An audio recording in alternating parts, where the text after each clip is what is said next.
boa tarde a todos e todas. Agradecer aí pela presença. É o nosso último horário, né, do CASE. Então, eu fico feliz com quem chegou até aqui. É uma jornada muito boa, muito produtiva, mas, ao mesmo tempo, a gente fica bastante cansado, né? Então, imagino que todos e todas ficam bastante exaustos. A gente, com essa história de isolamento, a gente dorme e acorda no trabalho, né?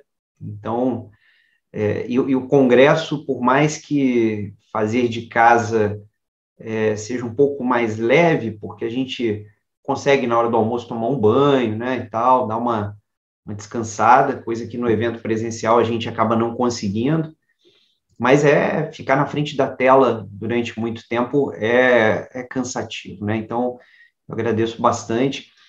E eu conversava há pouco com a Sara, que é a nossa monitora dessa sala. A proposta dessa atividade é uma proposta um pouco diferente, um pouco, talvez menos acadêmica, né? Por isso que eu tentei fazer um título bem provocativo: Existe vida além do Lattes? E aí, naturalmente, eu trago alguns pontos que tem um pano de fundo acadêmico, né? O reuso dos dados qualitativos no desenvolvimento de produtos culturais.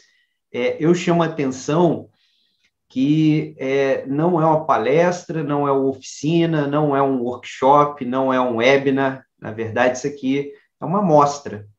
E eu fiz bastante questão de escolher assim, com cuidado que seria realmente uma amostra, porque é uma exposição de algo que vem sendo construído e eu queria compartilhar e trocar ideias, né? Receber críticas, né? Sugestões. Eu estive numa aula de abertura recentemente na UFJF, a convite do professor Virgílio, e acabei tocando nesse projeto, e aí a aula terminou, a gente ficou conversando um pouco sobre isso, né? E ele achou legal. Na verdade, no início, a gente nem tinha esse último horário com palestras, e aí eu conversei com o pessoal da organização, a gente acabou decidindo, né? Meio que de última hora, e achei bacana trazer. Então, eu espero que a gente consiga, assim, trocar algumas ideias. É uma conversa mais informal, tá? Então, vocês fiquem super à vontade, assim, para abrir câmera, pode perguntar, não precisa de muita formalidade, pode abrir microfone, tá? Da forma que preferirem, ou durante a exposição, ou ao final, da maneira que vocês julgarem mais adequado, tá? Porque às vezes também a gente espera chegar no final e perde um pouco o timing da coisa. Fiquem super à vontade, tá? Sintam-se em casa.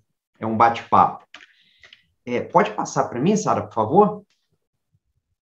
Eu já com hábito já ia passar aqui. Então, o objetivo dessa amostra, né, é apresentar o processo de transformação de dados qualitativos resultantes de uma pesquisa de doutorado, essa é a parte acadêmica da coisa, em um livro de contos, que retrata parte dos bastidores da pesquisa e histórias que o pesquisador presenciou e ouviu. No caso, o pesquisador aí sou eu, tá?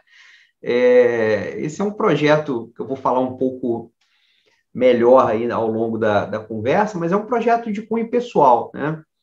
Não é um projeto que tem nenhum propósito acadêmico. A gente, na verdade, nem tem, assim, grandes elementos para pontuar com isso academicamente. A gente pode colocar isso no Lattes, né?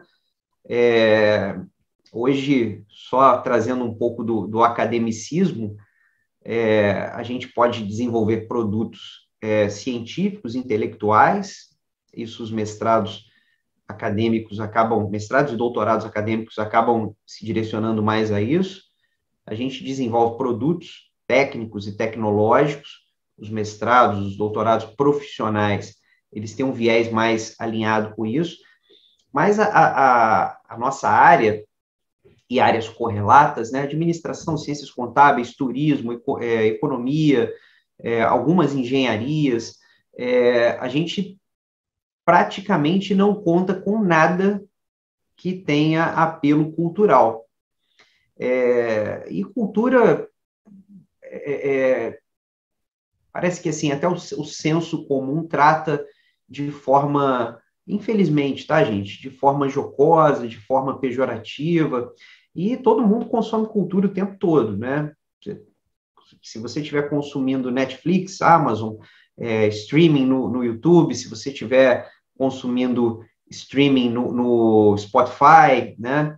Você está consumindo algum tipo de cultura. E a gente, da academia, a gente acaba tendo muito esse academicismo e a gente acaba não olhando, né? Não é pontuado, não é demandado, então isso fica à parte. Só que durante a pesquisa de doutorado, eu vou detalhar um pouco isso mais adiante, um pouco depois, né, eu comecei a ver oportunidades de converter coisas que eram científicas, coisas que eram acadêmicas, em coisas culturais. Então, a ideia é contar um pouco dessa história aí, tá? Pode passar, Sara, por favor. Bom, então, vamos começar do começo, né? Eu tentei separar aí a pesquisa, os dados, os bastidores e a ideia. E tentar montar esse contexto para vocês de uma forma um pouco mais linear.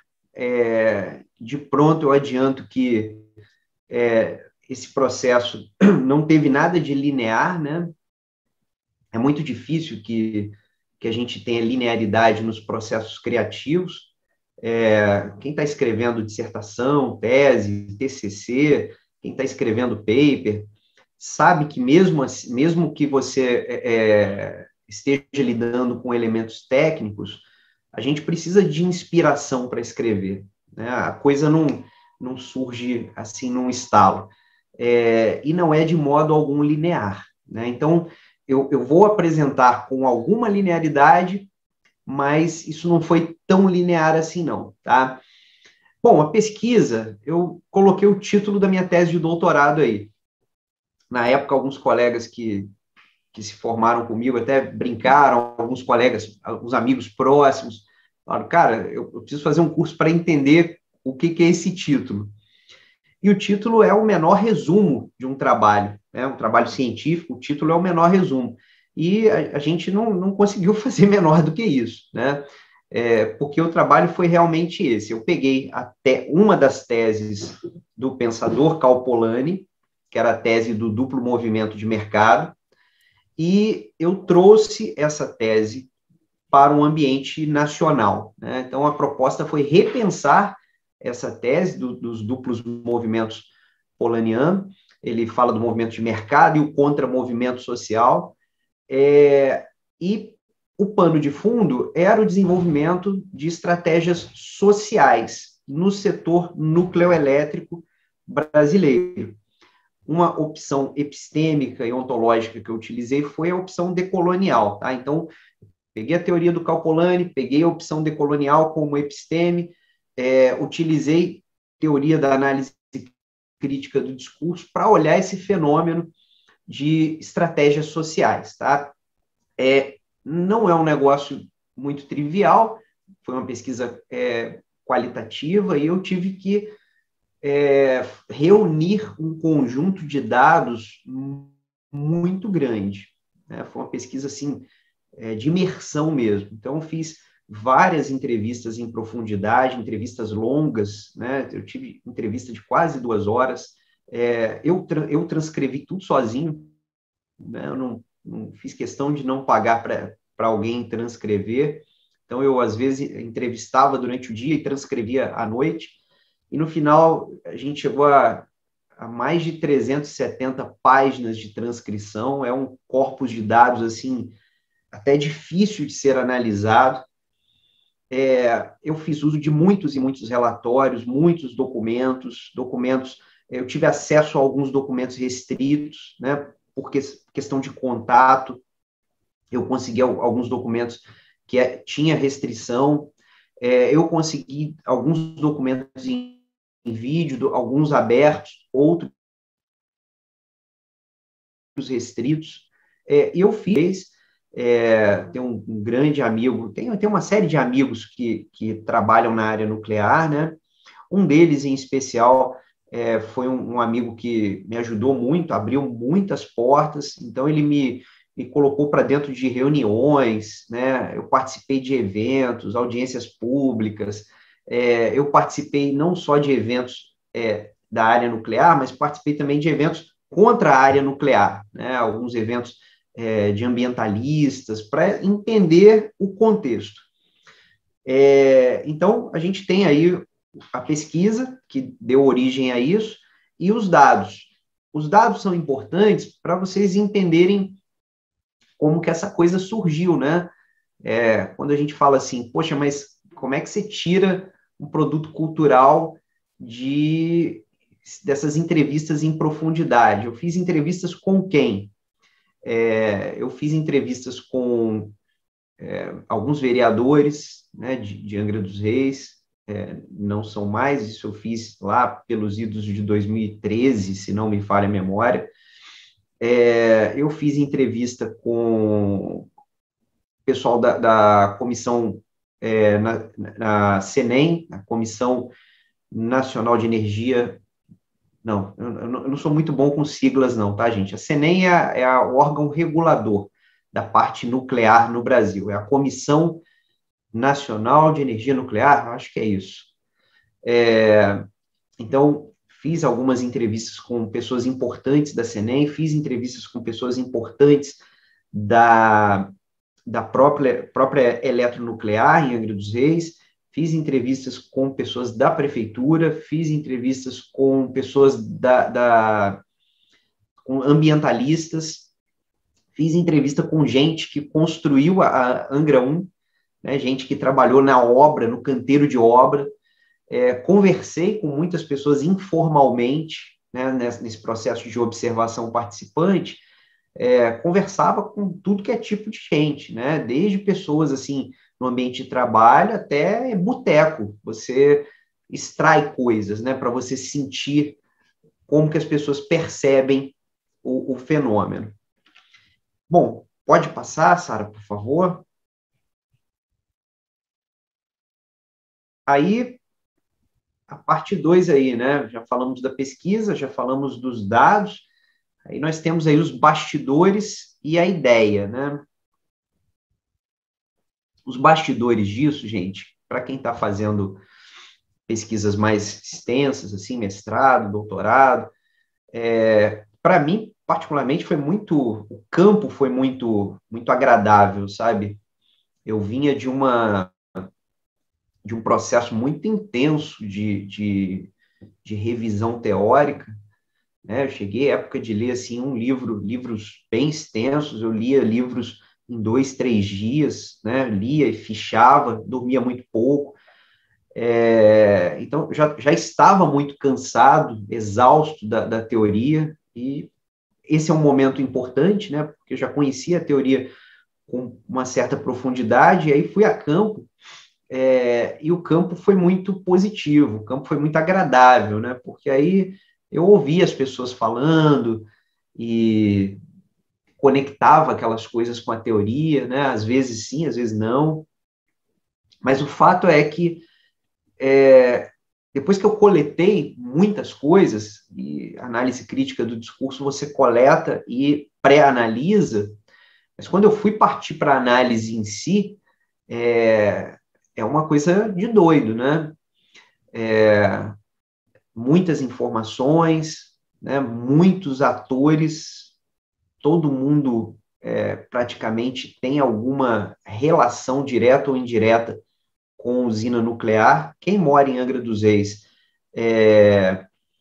vive usina nuclear mais ou menos intensamente, dependendo da distância que reside, né? Hoje as pessoas estão bem habituadas, mas usina... Ó, o professor Pittas aí, muito obrigado pela presença, meu amigo.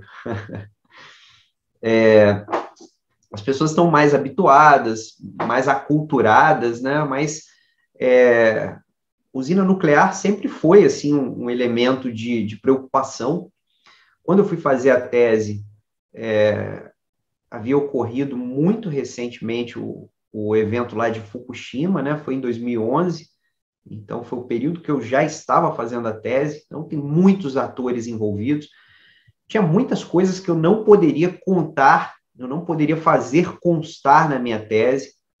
Minha tese de doutorado, na verdade, eu já tive algumas ousadias que alguns colegas da minha turma até brincaram comigo, falou, cara, você surtou, porque como eu fazia análise crítica do discurso, eu precisava que o leitor, antes de ler o que eu interpretei, eu precisava fazer com que o leitor soubesse quem sou eu, qual é o meu olhar, né? Qual a minha visão de mundo, e a partir da minha visão de mundo, o leitor entende como eu interpreto aqueles dados, né? À luz das teorias que eu utilizava. Então, eu escrevi minha tese em primeira pessoa, eu fiz um prólogo, explicando quem sou eu, de onde que eu vim, né? Sou filho de quem, estudei o quê, me formei aonde, nasci aonde, comecei citando uma fala do Morpheus, do filme Matrix, né? E aí os amigos lá do doutorado, que na época faziam pesquisas assim mais hard, o pessoal falou, cara, o doutorado não te fez bem, tu surtou, para com isso, né? Não segue adiante com isso não, que você vai dar zebra na banca. Mas, assim, depois de 4 anos, cara, num processo muito intenso, quando você vai para a defesa, você vai muito convicto daquilo que você está falando, né? Então, foi um pouco do que aconteceu, né? Uma coisa meio kamikaze, mas graças a Deus deu certo, né? Funcionou bem e a coisa rodou, né? Então, tinha um monte de coisas que as pessoas me falavam e coisas interessantes que não cabiam na tese.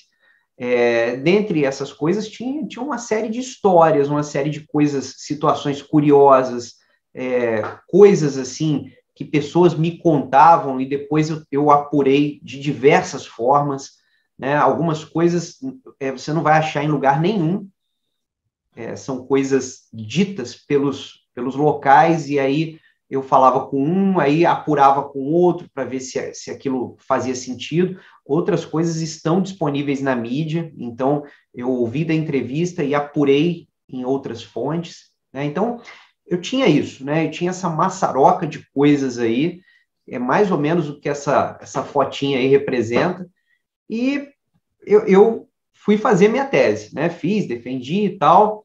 E como é que essa ideia nasceu? Né? Como eu falei no início, não foi uma coisa muito linear. Na verdade, não foi nada linear, né? Eu tinha algum desejo de registrar isso.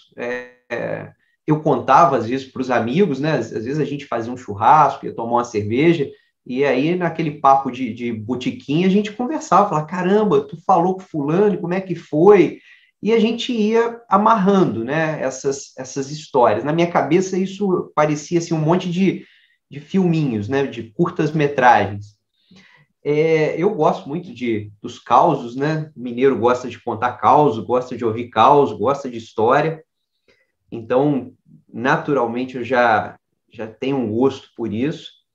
E aí teve alguns eventos que foram assim muito marcantes, né? Um em particular que eu até sublinhei, que foram as oficinas que nós fizemos de análise crítica do discurso, que foram algumas incursões aí que uma turma de maluco resolveu embarcar comigo nessa, né? Nós fizemos uma oficina em 2017, que não era uma oficina curta, era uma disciplina de mestrado, era em torno de 40 e poucas horas, 8 encontros, 9 encontros, mais ou menos, muito material para ler e muito para discutir, né? Na primeira oficina, a gente contou com a professora Gisele, que é da área de linguística, em 2017. Na segunda, não. A professora estava no pós-doc no Japão, e aí eu toquei sozinho. o estalo desse livro aconteceu em 2017. Eu até mandei um e-mail para o grupo que cursou, né, convidando para essa conversa, e aí eu comentei, eu falei, não, foi um dia que a gente estava falando, eu trouxe alguns materiais da minha tese para poder analisar. Na época eu estava escrevendo um paper a respeito, que é esse que eu falo embaixo, o paper sobre as mercadorias fictícias do Cal Polanyi, e aí eu aproveitei para poder levar os recortes e a gente analisar. Aquilo gerou conversa, gerou assim dúvida, né? As pessoas começaram a falar, poxa, mas e isso? E isso? E aí eu comecei a contar a história, né? Contar a história, e aquilo foi gerando alguma curiosidade, realmente tem algumas curiosidades aí, né? E a gente gastou um tempo contando histórias, né? E a Gisele, a professora Gisele, comentou, até a Natália, que participou, né, das oficinas, é a nossa egressa no mestrado, ela comentou no e-mail, me lembro disso, que a Gisele falou, né, e fiquei feliz que você comprou a ideia. Ela falou, Márcio, você precisa transformar isso num livro. Aí eu já pensei, assim, com aquela cabeça de acadêmico, né, pô, mas como é que eu não consegui fazer isso na tese, né? Ela falou, não, é um livro para grande público, não é livro para os seus alunos, para os seus pares, é livro para qualquer um ler. E aquilo realmente, eu falei, poxa, é mesmo, cara. Né? Em 2019, a gente lançou um livro de estratégia, aí na sequência a gente lançou um livro dos Institutos Federais de Educação, eu presenteava, assim, parente, amigo, né? E sempre rolava aquela situação assim, a pessoa, pô, legal, vou ler, mas eu sei que nunca vai ler, porque não é do interesse, né? Não é maldade da pessoa, é claro que não é, mas não faz parte do interesse daquela pessoa, aquilo faz parte do meu interesse, do interesse dos meus pares. Então, essa ideia de contar essas histórias para o grande público foi uma ideia que eu deixei marcado, primeiro no caderninho, depois eu uso aquele Google Keep para poder manter as minhas ideias anotadas, né? Então, é uma ideia que ficou na gaveta, ficou um tempinho, e aí veio a pandemia. Quando veio a pandemia, foi um troço assim meio estranho, sabe? Várias coisas que eu queria fazer há muito tempo, assim, coisas de casa mesmo, eu não conseguia por causa de tempo, então eu me reorganizei e consegui fazer, digitalizei fotos que eram impressas, né? E aí um dia, pode passar, Sara, por favor. Isso aí. Aí eu vou contar o início, né? Como é que começou essa jornada, como é que realmente a coisa aconteceu. Como eu falei, eu tinha anotado no Google Keep, eu escrevi assim, ó, livro nuclear, mas vocês podem acreditar, aquilo ficou no Google Keep há uns 3 anos, ou mais um pouquinho. Ficou marcado ali, né, como uma tarefa a fazer. E aí eu gosto de, apesar de ser daltônico, eu coloco umas cores diferentes para cada criticidade das coisas. Então, por exemplo, eu estava preenchendo plataforma Sucupira. Aquilo era crítico, então estava na minha listinha de coisas críticas que eu tinha que fazer logo. Organização do CASE, né? Toda semana, toda terça-feira, eu, o Pitches, o Leandro, o Edgar, a gente se reúne para poder pensar o evento, né? Para as coisas funcionarem. Então, aquilo é crítico. Esse livro sempre ficou como uma coisa, quando der um tempo eu faço, quando der um tempo eu faço. E aí, fim do ano passado, né, eu coloquei a data aqui porque eu resgatei as mensagens do WhatsApp, estava rolando assim um prenúncio do ócio, sabe? Um ano estranho, né? Talvez o ano mais estranho da vida de todos nós, um ano triste, a gente viu e continua vendo coisas muito ruins acontecendo, né? E no final do ano, eu já estava assim um pouco na vibe de fim de ano, né? Mesmo sabendo que ia ser um ano diferente, eu já sabia que ia ter um pequeno recesso, já sabia que ia dar para descansar. Esse dia, deixa eu só contextualizar, o prenúncio do ócio é porque eu sou hiperativo demais, sabe? Eu não consigo, assim, ficar à toa. Eu tenho muita dificuldade de ficar parado, assim, sem fazer nada, né? Olhando para o tempo. Eu preciso me ocupar de alguma forma. Então, quando eu percebo que vem o ócio de alguma forma, de alguma maneira aquilo me incomoda. Então, eu começo a pensar em filmes para assistir, eu começo a pensar em alguma coisa para fazer que não é convencional, né? E aí foi uma terça-feira, eu tinha dado aula, eu dava aula das 18 às 20, estava dando aula de estratégia, aí terminei a aula, falei, hoje eu vou tomar um skin. Aí sentei aqui mesmo, nessa mesa, comecei a tomar um skin, minha irmã estava montando um brechó virtual, e a gente começou a falar, começou a conversar pelo WhatsApp, né? E eu à toa, né? Aí o uísque começou a fazer um certo efeito, eu já fiquei um pouco mais alegre, e eu olhei para o Google Keep, lembrei daquilo tudo que a gente já tinha falado, falei, pô, vou começar a escrever isso aqui agora. E aí falei com ela, falei, eu estou começando a escrever um livro. Aí ela falou, nossa, que legal, eu também estou montando aqui um brechó virtual. Falei, então legal, você vai montando ele aí, eu vou montando o livro aqui. Aí escrevi meia página, né? Não sei se foi o efeito do uísque, mas eu escrevi meia página assim muito rápido. E aí eu dei um print e mandei para ela. Eu falei, ó, começou. Aí ela falou, poxa, legal. Isso aí dá até para fazer um curta-metragem, né? E aquilo ali sabe, parece que a gente vai protelando coisas que são grandes, porque começar uma coisa muito grande é difícil, né? Então, eu tentei, eu demorei um pouco, né? Porque eu sabia que depois que eu começasse eu ia ter dificuldade de parar, e aí começou, e dali a coisa começou a deslanchar, né?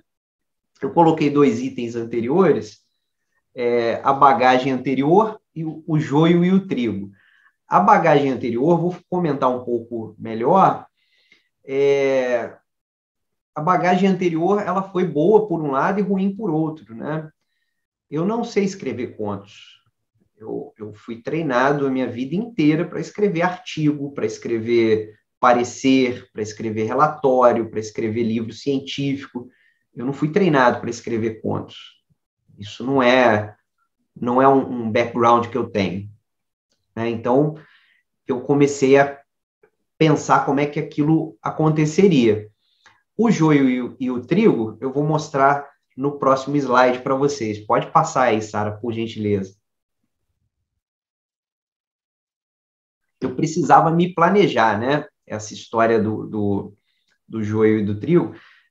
Só para vocês entenderem, Sara, tá ouvindo? Qualquer coisa eu projeto aqui, eu tenho aqui também. Aquela... Ah, foi. Isso. Obrigado, Sara. É porque eu queria fazer uma pergunta e me até travou. Não, tranquilo. Você quer perguntar? Se alguém quiser perguntar, fique à vontade, gente. Ah, eu quero sim, professor. Pode Então, falar. eu gostei muito da sua palestra e eu queria saber o que mudou de você antes para você agora, sabe? Ainda mais essa questão da análise do discurso, que você falou bastante sobre isso durante as apresentações, eu acho interessante. Assim, de antes para agora, não sei, mas conhecer a análise crítica do discurso, para mim, foi uma virada, sabe? Eu conheci no doutorado, assim, sem muitas pretensões, né? Eu conheci meio por acaso. Eu já conhecia antes, mas não conhecia em profundidade. Eu fui estudar em profundidade quando eu precisei lidar com uma certa bagagem epistêmica que não propõe método. A opção decolonial, ela não é de propor métodos de trabalho. Então, eu precisava encaixar uma coisa analítica que desse liga, né? Então, eu fui procurando, e eu achei que a análise crítica do discurso daria uma boa liga com aquilo, né? E eu acabei, assim, acertando eu tive até um pouco de ingenuidade no início, porque tem algumas linhas, né? O Felipe falou disso hoje cedo. Tem um monte de tipos de análise crítica do discurso diferente. No passado, você tinha basicamente a linha francesa e a linha inglesa, e a linha francesa ela é muito de analisar mesmo, de conhecer o texto. A linha inglesa, ela conhece o texto, inclusive o que me atraiu para a linha inglesa e seguir o Norman Fairclough é a própria proposta inicial dele. O título do livro dele mais conhecido é Discurso e Mudança Social.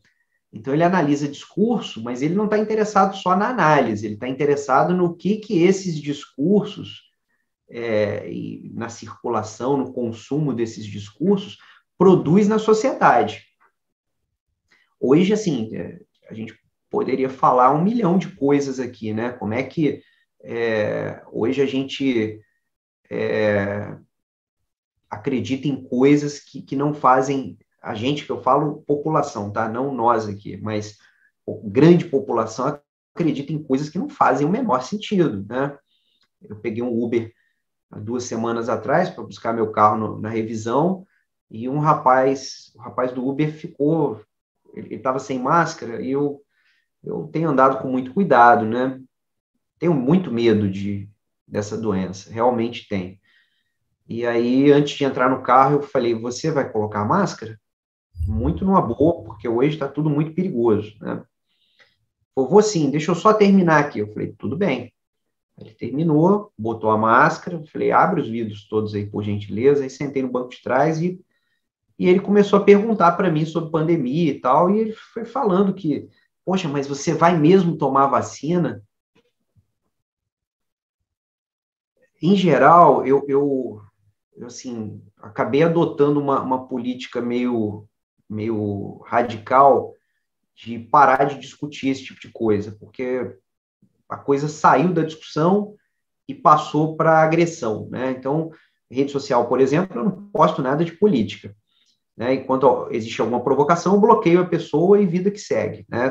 Tem muitas pessoas na minha timeline que são bloqueadas, que eu não vejo e não faço questão nenhuma de ver. Mas quando ele falou isso, e ele falou num tom amistoso, aí eu conversei. No final da corrida, ele falou, poxa, realmente, cara, eu tenho que me vacinar. Falei, pô, tomara, cara, tomara que você se vacine mesmo, né? A mudança que eu falo, Sara, o risco que eu vejo nos discursos, né? As mudanças sociais que isso provoca, que são reais. Então, isso é uma grande mudança, né?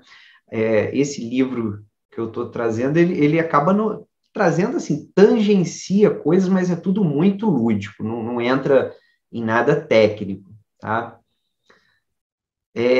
Bom, aí, partindo... Desculpa, Posso pode falar? falar.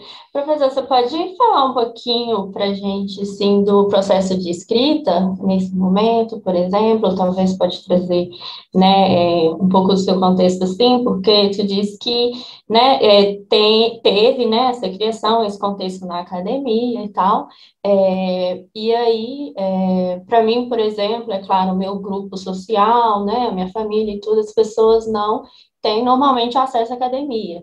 E aí, para mim, o processo de escrita na academia, ele está imbuído tanto de questões práticas quanto subjetivas, né? Isso para dizer do sofrimento, é sofrido, de fato, é um processo sofrido, é cheio de angústia.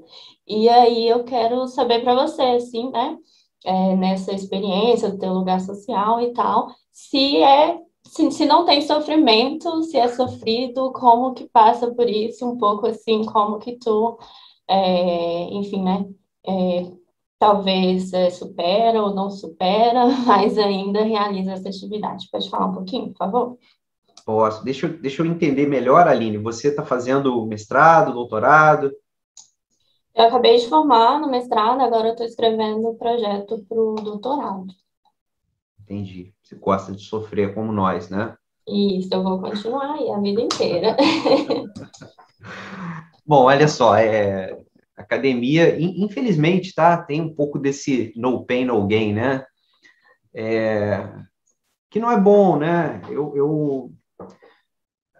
É muito difícil falar assim disso, porque eu passei e vivo o tempo todo com orientações, né? Eu vira e mexe, eu tenho situações que eu converso com orientandas, que se veem momento de aflição e tal, e eu tento sempre contemporizar. É lógico que dentro do que é possível, né? A gente tenta nunca perder de vista, porque se você perde de vista e a pessoa chega lá no final e não tem nada, aí realmente é desesperador e aí o orientador tem que dar a pior notícia do mundo.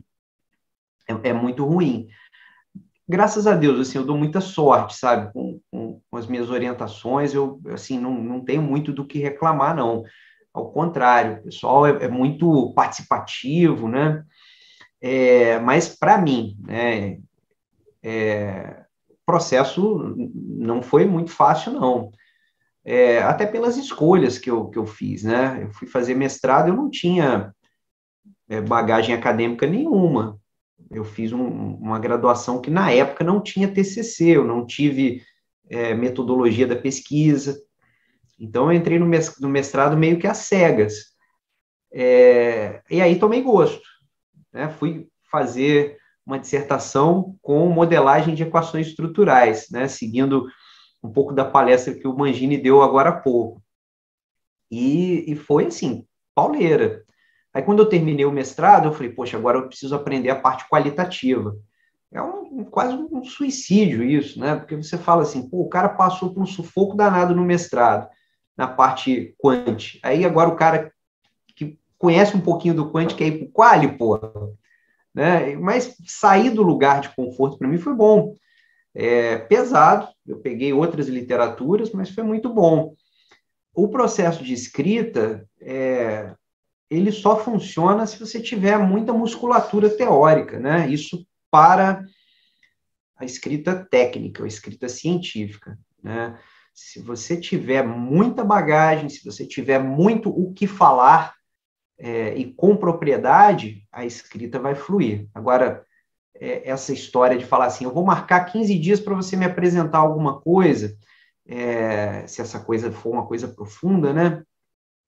É muito difícil, porque, pelo menos para mim, tá? Eu sempre preciso de ler, entender, me apoderar daquilo, ganhar confiança e aí avançar, né? Que é bem diferente dessas histórias aqui, né?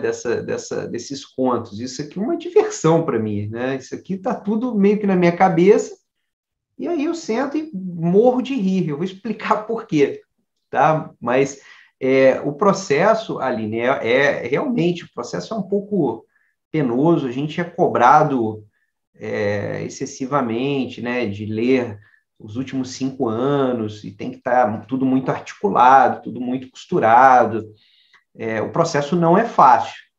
O processo realmente ele conta com isso, né? O tanto que a gente puder suavizar isso, eu gosto de tentar suavizar, levar com uma certa leveza, que eu acho que ajuda, sabe? Bom, tem uma questão aqui do Antônio, eu não sei se... Deixa eu já falar de uma vez, aí depois eu sigo, né? Como análise crítica do discurso, em específico nos estudos organizacionais, não se apresenta como uma contradição com a visão positivista ou pós-positivista dentro dos cursos de administração. Na verdade, apresenta-se sim, né? Na verdade, eu até tento, assim, fugir um pouco dessa dicotomia, né? Positivismo foi uma escola que, no doutorado, a gente acabou estudando muito. Eu tive o privilégio de ser aluno da professora Silvia Vergara, na disciplina de epistemologia da pesquisa, e o meu grupo ficou com o positivismo. E foi muito interessante, assim, ganhar essa profundidade, né? Entender como é que o positivismo nasceu e tal, e como ele acabou sendo muito atacado nas ciências sociais, por conta da própria perspectiva, né, para as questões que defendidas na corrente, mas, assim, foi a primeira corrente epistemológica. Ela traz algumas contribuições, sim, contribuições importantes, né? Toda a parte quantitativa, o que mais se aprova em paper internacional é positivista. Eu acabei migrando para outra área, né? Eu acabei seguindo outras correntes epistêmicas que, por questões mais pessoais, faziam mais sentido na minha cabeça. Por isso que eu acho interessante essa história de reportar a visão de mundo, né, que a gente tem, mas tem essa antítese mesmo, né? Quer falar, Antônio? Pode abrir o microfone, se você preferir, não tem... É um papo mesmo. Bora interagir, gente. O professor é bem acessível, hein? Tranquilo, está escutando? Sim. Ok. Eu pergunto isso porque eu participei de debates junto ao Rafael Alcadipani e alguns professores também da Federal de Minas Gerais. Existe uma grande dificuldade, por exemplo, em que linha teórica você vai trabalhar dentro da administração. E aí você se utiliza de métodos, por exemplo, críticos dentro dos estudos organizacionais, que por vezes se apresentam contrários ao management. Então, aparentemente, você está dentro da administração, mas critica a própria administração. Eu não sei até que ponto isso gera uma espécie de pequeno corredor pelo qual você deve conduzir as suas produções, paralelamente a todo esse positivismo que a gente enfrenta. Então, são critérios assim que às vezes não são bem pensados dentro da academia e geram essas dicotomias. A ideia é essa, de que forma a visão crítica poderia sugerir ao management uma melhora organizacional, sem ver a crítica como uma ameaça. Entendi. Bom, isso daria-se uma super pano para manga, né, para a gente discutir muito aqui. Eu acompanho as discussões do Alcadipani e de outros colegas, né, o Rafael é um cara ímpar aí na academia, mas realmente a gente conversou sobre isso em outras palestras hoje, né. Os cursos de administração, eles são muito funcionalistas, né, então eles têm aquela coisa de mercado, e você vai formar um gestor para atuar no mercado, e aí quando você apresenta esse lado crítico, isso dentro do curso de administração, isso pode ser assim entre aspas, tá, gente, um problema, né, porque você está criticando a própria profissão. Para mim foi um choque. Eu vim, assim, de uma área de marketing bem funcionalista, demorei um pouco para me apoderar dessas bagagens mais sociológicas, essas discussões de linha crítica, né? Mas eu acho super importante você ter a oportunidade de ver, sabe? Tem disciplinas aí de estrito senso que fazem um panorama. Esse panorama, eu acho que ele é bacana porque você consegue falar assim, olha, não, essa corrente aqui você vai ser assim, assim, assim, essa corrente assim, assim, assim. E como é que os orientadores trabalham? Os orientadores trabalham desse jeito, e aí você consegue escolher um pouco melhor, né? Não necessariamente pela afinidade com a pessoa, mas afinidade com a visão de mundo. Mas essa discussão, Antônio, é uma discussão grande, viu? Esse debate aí é debate que a gente pode até propor uma outra conversa, um webinar, que isso vai longe. Mas obrigado.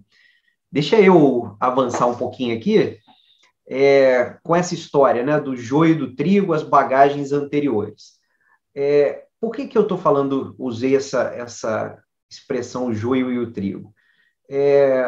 Eu, na cabeça de administrador, precisei organizar o pensamento, né? Eu não consigo fazer nada se eu não me organizar. Eu preciso ter, assim, sou bem quadrado nesse sentido. Eu preciso ter o olhar do todo, enxergar início, meio e fim. Então, a primeira coisa que eu sempre faço, isso contraria uma série de linhas de pessoas, né? Eu ouço muitas pessoas falando, a introdução de qualquer trabalho eu escrevo por último. Eu nunca concordei muito com isso. Eu sempre fui favorável de escrever a introdução no início, bem escrita, porque aí eu me planejo. Eu planejo todo o trabalho, né? Eu consigo ver o todo. Isso, para mim, eu sou um cara ansioso, tenho algumas inseguranças com relação ao trabalho, então eu preciso de me prender a isso. Então, a primeira coisa que eu fiz foi escrever um prólogo, né, para falar para o leitor, falar, olha só, isso aqui é um livro de contos, mas isso aqui é um livro de contos que ele nasceu assim. É um pouco dessa conversa que a gente está tendo aqui hoje, né? E aí eu precisei pensar nas narrativas. Que tipo de narrativa que eu vou colocar ali dentro? Quais eram as histórias que eu achava interessantes de serem contadas, né? Essa questão das histórias, isso veio muito forte porque eu estava fechando um paper para a revista que eu precisei revisar as minhas transcrições, precisei revisar todos os documentos que eu tinha. Então, isso apareceu forte. Eu comecei a me lembrar de entrevistas, de conversas, de situações assim muito curiosas. E aí eu falei, pô, deixa eu separar aqui as histórias que eu acho que fazem sentido. Então, tem uma primeira, essa é super famosa, que é a história das areias monazíticas e a briga com os Estados Unidos, né? Sintetizando, na época que a virada nuclear iniciou, e ela iniciou com a participação franca do Brasil, Estados Unidos e União Soviética também, mas o Brasil era parte disso desde o início. E verificou-se que o Brasil era rico em areias monazíticas. O que são areias monazíticas? Quem já visitou o Espírito Santo, em Guarapari, tem uma praia chamada Praia da Areia Preta. Depois vocês coloquem no Google, vocês vão ver que ela é bastante radioativa. E aí o pessoal fala que é terapêutico e tal, né? Radioatividade é um negócio que é complicado, a gente tem que entender um pouquinho, né? Voar de avião, você toma dose. Quem fuma, toma dose radioativa. Quando você vai fazer raio-x, você toma dose. Trabalhar numa usina nuclear, você toma dose. Agora, a questão toda da radioatividade é o tamanho da exposição, o tamanho dessa dose e o tempo de exposição. Então, às vezes você está tomando uma dose muito alta. Voo internacional, por exemplo, você toma dose alta de radioatividade. E as areias, na época, né, quando tudo começou, se via aí uma oportunidade de transformar aquilo em energia. E hoje a gente vê que não é bem assim, né? Mas a briga toda é porque os Estados Unidos queria se apoderar das nossas areias de forma gratuita, né? E aí tinha uma lei, uma proposição da lei, chamada Lei da Injustiça da Natureza. É mais ou menos assim, olha, a gente domina o ciclo, mas a gente, por uma injustiça da natureza, a gente não tem acesso a esse mineral. Então, a gente, como domina o ciclo, a gente pode pegar de vocês. E aí o almirante Álvaro Alberto, que é o nome da usina nuclear lá de Angra, ele falou, beleza, a gente faz isso sim, e aí considera a injustiça da natureza também a nossa pouca quantidade de ouro, e aí o ouro que vocês tiverem, vocês mandam para a gente. E aí isso criou um imbróglio, né? Não que a gente tenha pouca quantidade de ouro, mas o recado foi mais ou menos assim, olha, injustiça da natureza tem um monte, você não pode pegar por esse lado, né? Então, tinha essa história, que é uma história bacana, né? Um tentando meio que passar a perna no outro. Tem uma história de contrabando de material radioativo, isso tem na mídia, né? Isso é um material chamado torianita, isso existe ainda. Tem a história do buraco do cachimbo, né? É um buraco que foi construído na Serra do Cachimbo, e quem jogou a pá de cal lá foi o ex-presidente Fernando Collor de Mello, muito num ato político, mas era um buraco para teste nuclear, tá? O Brasil teve um programa nuclear paralelo e havia ali teste de bombas, né? O pessoal fala que não tem bomba e tal. A Constituição de 88, ela coloca que a área nuclear toda é para fins pacíficos no Brasil, né? Mas você tinha aí resquícios aí do programa paralelo. Tem uma história de ambientalistas e uma sabotagem no plano de emergência lá de Angra. Tem uma história interessante, eu estou chamando aqui de um Zé Ninguém, que virou vereador, com base em tratativas com a usina nuclear.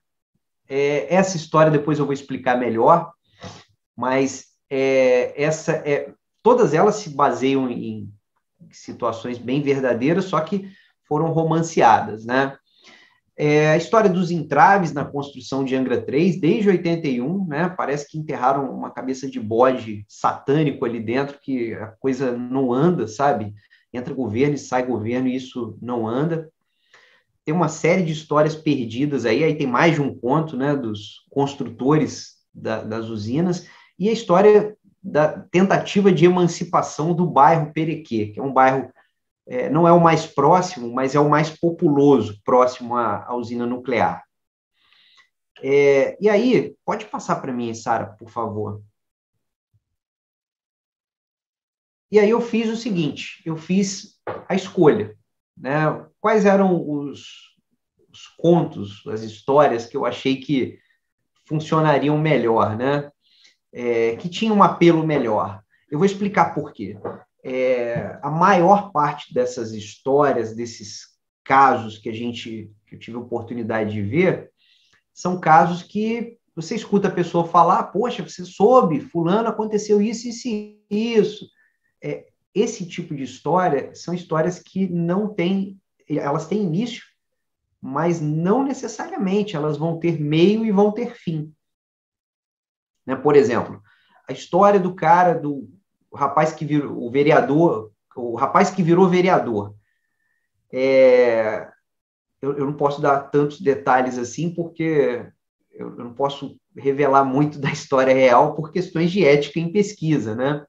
Mas esse é um dos casos que eu vi a pessoa ascender na política sem condição alguma de discutir política e baseado em negociatas legais com a usina nuclear. Usina nuclear, barragens, né?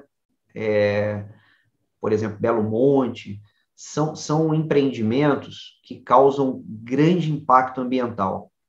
Então, todo empreendimento, e esses que causam grande impacto ambiental, uma fábrica de cimento, uma fábrica química, elas precisam fazer um estudo de impactos ambientais e o relatório de impactos ambientais. É o EIA-RIMA. Esse tipo de estudo, dependendo das dimensões do impacto, eles vão demandar por uma devolutiva do empreendimento à sociedade, ao meio ambiente. Essa devolutiva, ela tem um nome, ela se chama medidas compensatórias ambientais.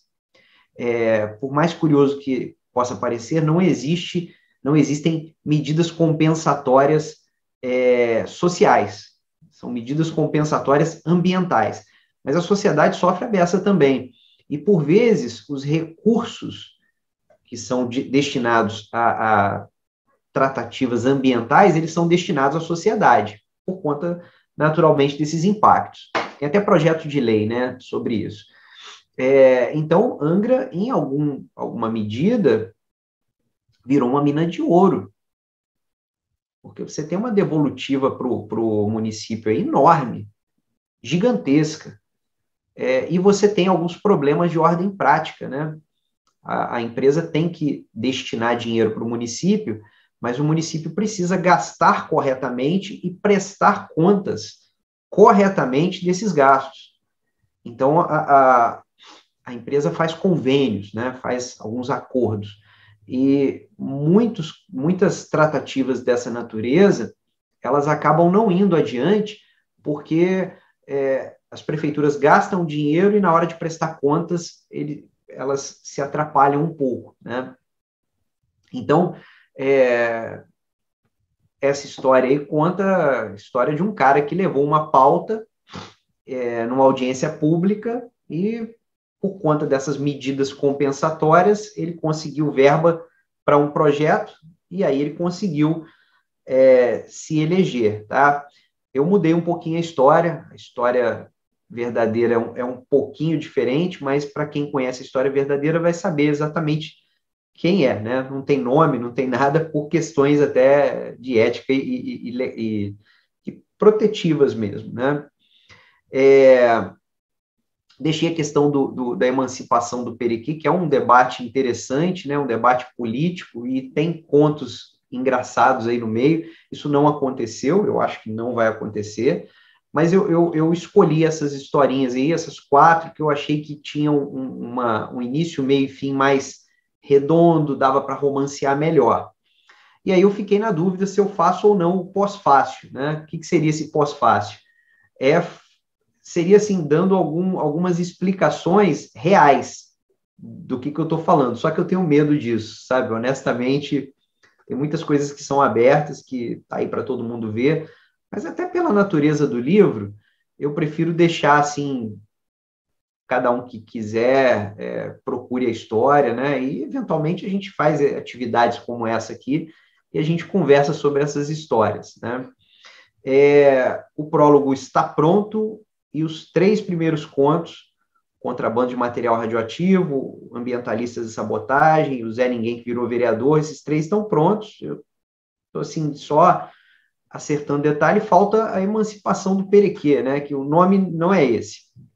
Eu tive que parar, eu tive conto aí que eu escrevi em uma semana, né? Foi super divertido, mas eu tive que parar por conta da coleta CAPES, né? E tem o CASE também, tem outras coisas, atividades de turma, mas tem umas férias aí se aproximando, a coleta CAPES acabou, o CASE a gente relaxa um pouquinho, né? Tem outras atividades que a gente vai fazendo de planejamento, mas sobra um tempo, então a coisa tende a andar. Pode passar, Sara, por favor.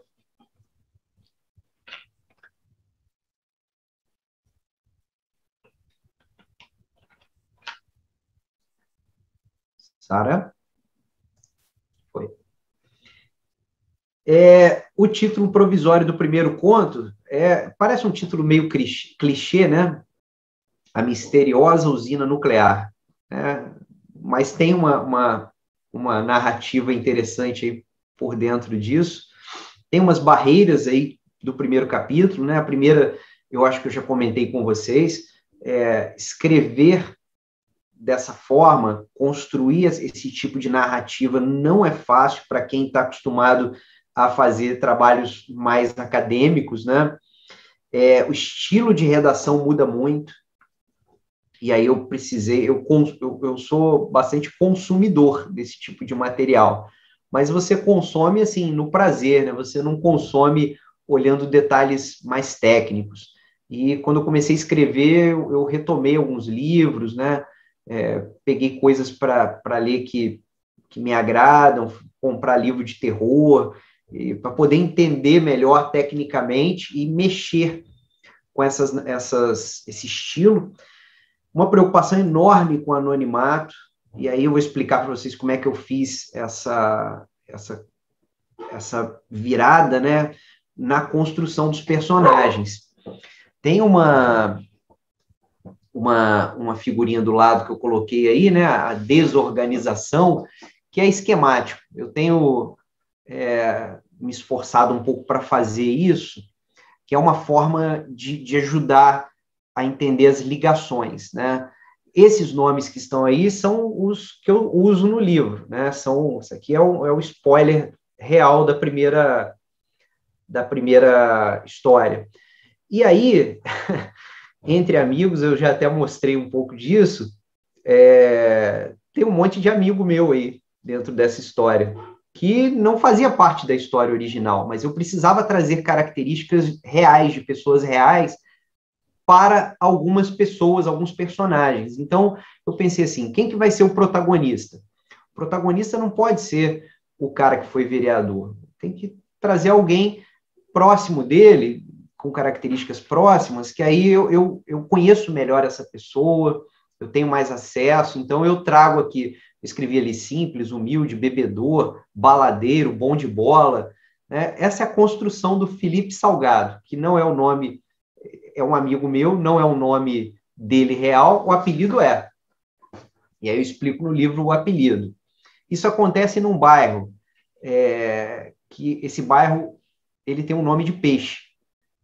E aí eu falei, poxa, é um nome de peixe que começa com C. Aí eu falei, caramba, eu vou mudar isso aqui. Vou colocar o nome de um bairro que não existe, com nome de peixe que começa com C. Né? Aí eu entrei no Google, nome de peixe com C. Corvina, Cioba, não sei o que, e aí vai. Aí eu falei, Cioba, é o nome desse bairro, dessa comunidade. E aí tem pessoas que entram nessa história, né? Coadjuvantes, Quarentinha, o Tinho, o Bebê, o Nanai, o Mineiro, o Zeca, a Associação de Moradores, que é a ponte para a usina nuclear, né?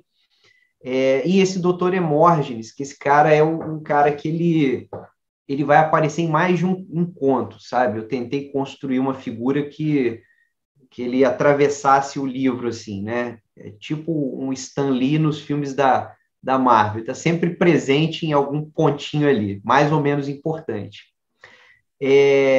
Isso não está pronto ainda, tá? Isso aqui é a parte que eu acho mais difícil, porque a história está pronta, tem início, meio e fim, está toda costurada, revisada, mas agora vem a revisão fina, né? Olha, esse personagem ele aparece mais ou menos. Esse aqui, quando é que essas características elas vão aparecer na história? Eu vou começar e vou contar para todo mundo de cara que ele é simples, humilde, bebedor, fica chato. Então eu vou contando aos poucos, né? Começa aqui, aí eu falo por que esse apelido, né? Os apelidos são importantes, e eu vou tentando colocar isso de uma forma mais palatável para o leitor, entendendo que quem vai ler esse livro é qualquer pessoa, né? Então, a leitura precisa ser suave, né? Você precisa ir conhecendo os personagens aos poucos. Pode passar, Sara, por favor. E aí, outras preocupações, né? Eu coloquei aqui algumas coisas que fazem parte, né, da coisa como um todo, mas eu queria dividir com vocês outras preocupações que quem está construindo alguma coisa assim de forma muito autônoma vai ter, é natural isso, né? A plataforma. Eu vou fazer livro físico, vou fazer e-book, eu vou fazer sozinho, eu vou chamar uma editora. São decisões que não são muito simples. O livro físico tem um apelo, né? Principalmente se você quer presentear alguém. O e-book ele roda mais. Ele até por questões logísticas, né? O e-book ele roda muito mais. E editora, eu pensei muito, né? Eu tive e tenho uma experiência com a GEM muito boa, mas a GEM é uma editora de livros científicos, né? Técnicos. A gente editou um livro com eles em 2019, tem um outro saindo agora no final do ano. Tem um livro que nós fizemos de forma autônoma aqui pelo programa, pelo mestrado.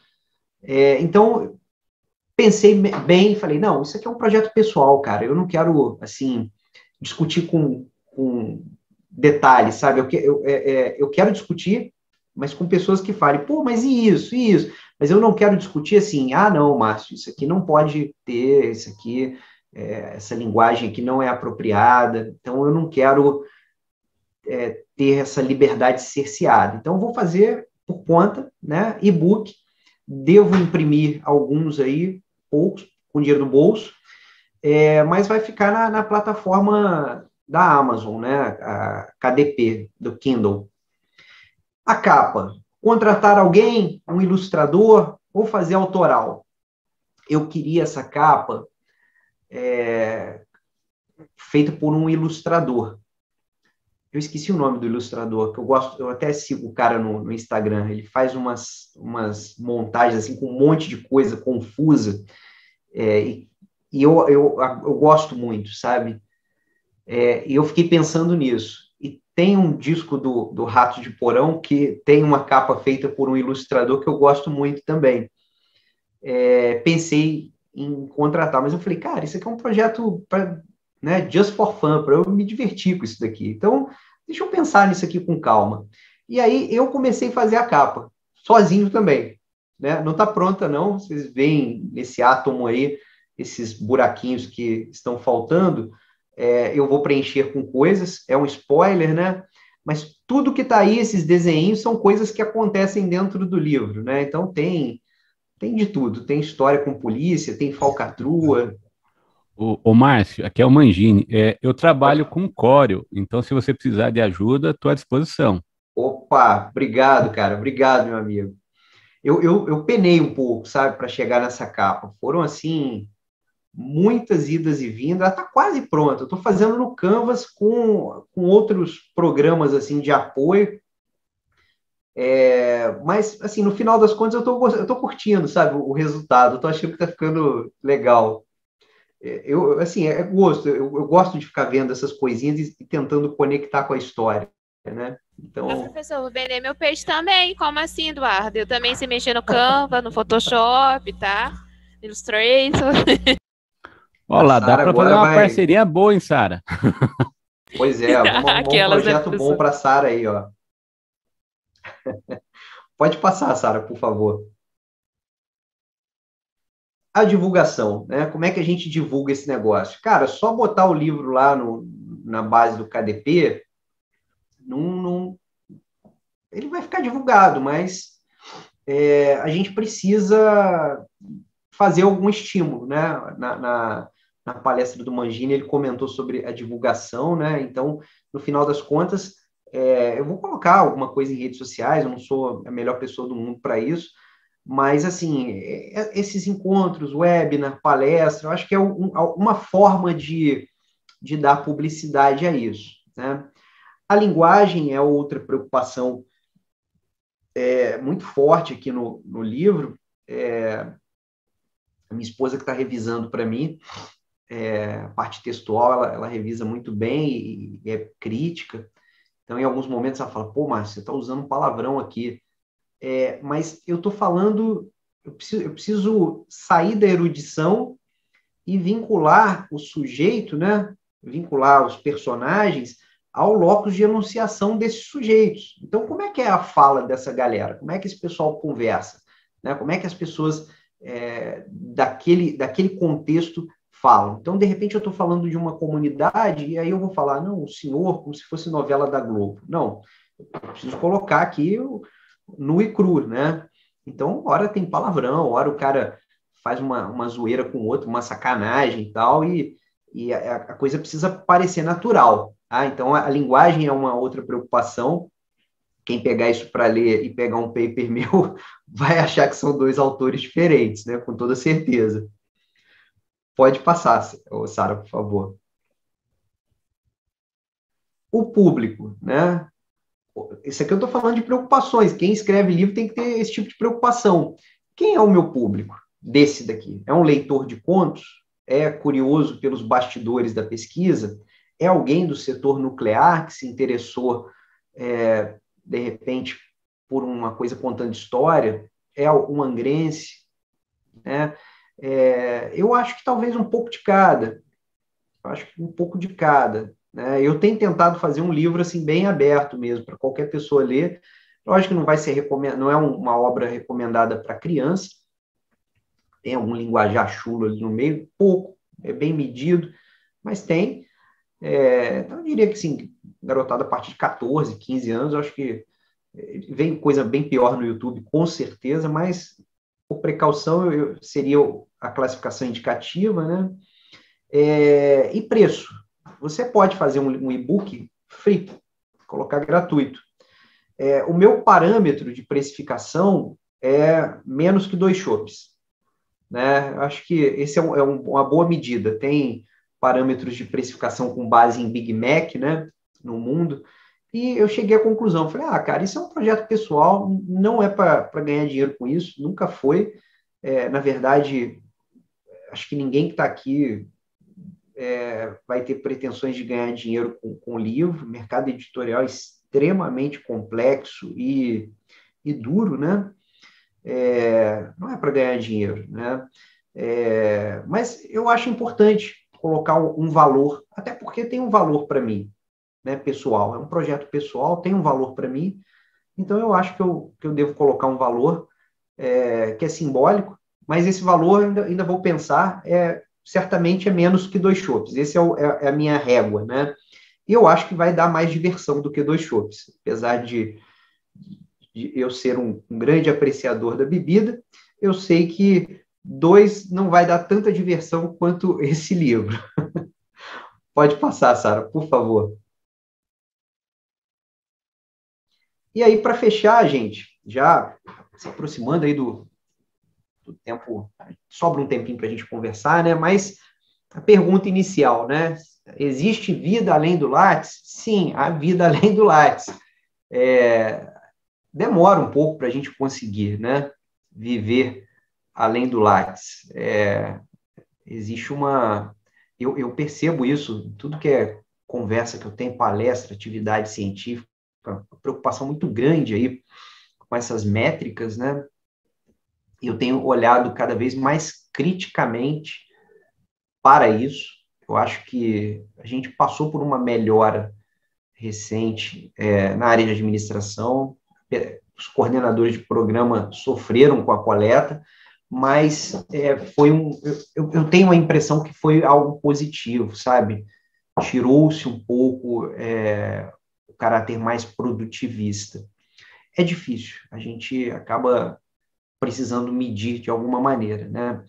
Mas eu tenho, na medida do possível, tenho tentado fazer um esforço para equilibrar as coisas e tentar equilibrar entre coisas que são necessárias, né, e coisas que te propiciem liberdade, né, propiciem mais prazer. Existem mais coisas além dos produtos científicos e tecnológicos, a gente tem os produtos culturais, né? Eu deixei um link aqui para a Sara, acho que compartilhou já. É um formulário, quem quiser saber do livro, né? Quando é que vai sair e tal? Eu ainda não sei, eu penso assim, agosto para cá. Então, talvez em julho, acho que junho não, mas eu acho que julho, agosto. E aí, assim, saiu, quem tiver na listinha lá, eu vou mandar um e-mail para informar, falar, tá na Amazon, né? E aí, vamos conversar, perguntas, sugestões, críticas, né? A ideia, eu acabei falando muito, a ideia é a gente bater um papo mesmo. Obrigado aí pela presença, gente.